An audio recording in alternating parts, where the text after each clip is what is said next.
There is a gross misconception about money, and that people don't fully understand what it looks like. Movies and TV shows represent large amounts of money inconsistently, so some may think $1 million is not much, while some may believe you need 2 suitcases to carry that amount. In reality, this is what $1 million looks like. This right here represents $100,000, okay? That's $250,000. That represents $1 million in cash right here. And while some may believe $1 billion is merely one step above $1 million, this is what $1 billion actually looks like.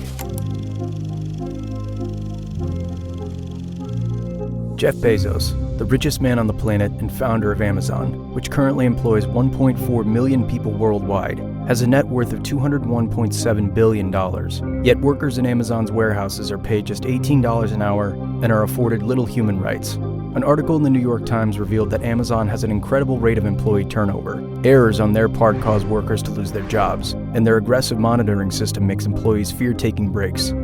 So with harmful working conditions and a less than fair compensation, why do people still work for companies like Amazon? Because the system is rigged.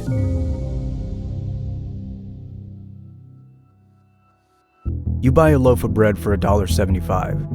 What does that money mean to you? What does it represent? Is it a piece of paper that you are now trading for a product? Or is it the time you took to make that $1.75, which you are now trading for a loaf of bread? If you work 8 hours a day, you get paid for those 8 hours. But if you had to take a leave for 2 hours because your child needs to see a doctor, you only get paid for 6 hours of work. If you need to buy a car, you are now pulling extra hours to make enough money to buy it. What are you trading for goods and services? Time or money? This is the loop you are in.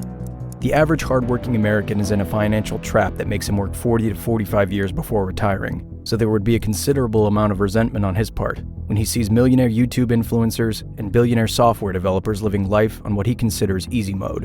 And as much as we may vilify rich people and portray them as entitled, spoiled, and arrogant in our movies, the fact is, they have broken out of this loop. And sure, there's a lot to be said about how billionaires should contribute to society and make a difference. But here's another truth.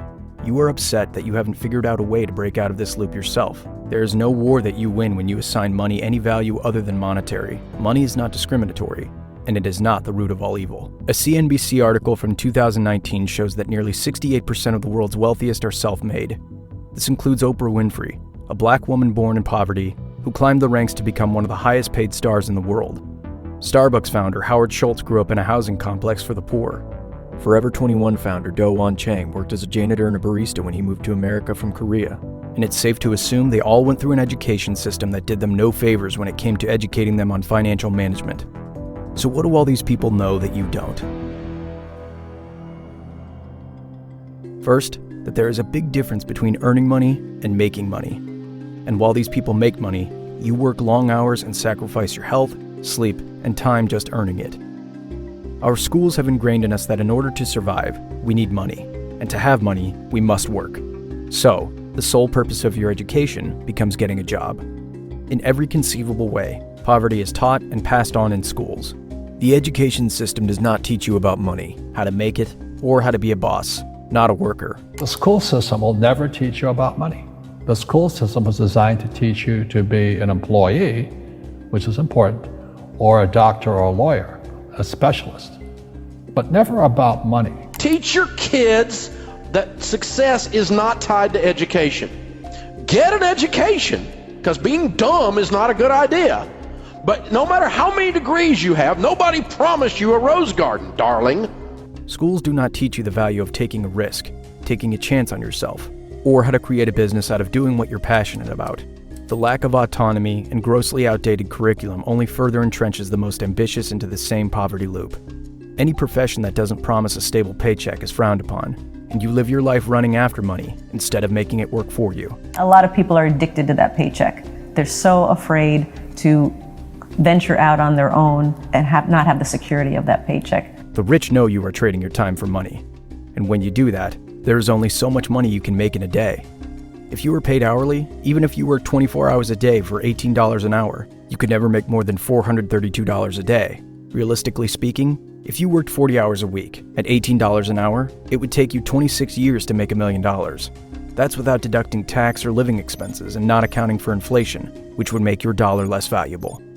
So what now? You understand the value of money and how you trade it for time, and you see the flawed education system. How does this help you, a regular working person living paycheck to paycheck? Is financial education enough to bring you out of this loop? No, because poverty isn't just taught, it is enforced. When you structure a hierarchy, you get winners and you get losers, and that can get really steep. So the winners take all and the losers have nothing. The top 1% has more wealth than the bottom 90%. According to the National Center for Policy Analysis, nearly 10 million families in America lost their homes during the housing crisis, resulting in a resegregation of city neighborhoods. And who did the American government bail out with $700 billion? Banks. The average American family makes about $54,000, but the average household credit card debt is $16,000. Those with a mortgage over $176,000. Those with car debts owe $29,000, and those with student loans over $50,000. Yet the United States spent $725 billion on its military during 2020, the year a pandemic dehoused millions of people. The cards are stacked against you. You know this, but you can't avoid making money and taking loans to live a decent life. With a crippling amount of debt and no end in sight, you seek escapism in alcohol, fast food, and cigarettes, all of which drive you to an early grave unless you put down a few thousand more on medical bills. Healthcare consumes almost 18% of America's GDP, which is about $3.7 trillion. And because you don't know any better, you will pass the same lifestyle to your children. It looks like there's no light at the end of the tunnel. Where can you go from here? How can you break out of the trap? The government is not going to help you, and no welfare fund will either. The first step is educating yourself. That doesn't mean getting a bunch of degrees and going to a prestigious college, although that can help too. It means teaching yourself about how money works. Learn about the financial markets and how to invest and build a portfolio. I challenge anybody to do the following. Take 4 subjects: sales, negotiation, human nature, and money. Read every book above 400 reviews on Amazon that's 4+ star. You read those 4 topics, 2 years. Work your ass off, come back to me 2 years from now. Matter of fact, you won't even come back to me because you forgot about it because you're killing the marketplace. The market rewards people who outwork and out-improve. It's proven. This doesn't mean you're gonna be a millionaire in 2 years. Here's what it does mean too. Your market value is increasing. Somebody may offer you something special next 2 years. The second step is self-care. That means maintaining good mental and physical health. The food you eat and your lifestyle directly impact your motivation to work and your expenses. The worse you keep yourself, the more medical bills you rack up. Step 3. Avoid taking on debt. You are now the cash cow for credit card companies, and once you get into debt, coming out of it becomes hell. Step 4. Find a side hustle. Keep the day job for a stable source of income, and start something on your own that will make you a little extra money. Create a course. Pick up freelance graphic designing. Provide translation services or teach kids English. If your excuse is you don't have time, take out time from binging Netflix and scrolling on your phone and give 2 hours a day to this side business. Look at what you do in your spare time, and people go, I have no spare time. Well, yes, you do. If you broke it out, how much are you watching TV? How much are you on your iPhone, playing video games, doing things that really are not important? And take that time and channel it into the business that you want to create. The aim is to scale it so one day you can leave your day job and start working for yourself and work as little as possible while still making more than enough to live a good life. And step 5, keep learning. Education doesn't stop when you start working, and it's this misconception that prevents many people from growing. When you learn, you begin to outgrow your job and circumstances, forcing you to look for bigger and better things. It won't be easy, but a few weeks of making the harder choices will change how you think and enable you to exit the loop and live the life you want to. The poverty loop is here to stay, and if you want to get out, it has to be your initiative. If you're ready to embark on that journey, hit the subscribe button for more educational and motivational content from our channel, and share this video with someone you think needs it. Thanks for watching. 5 years from today, you will be where you are because of the books you read and the people you meet.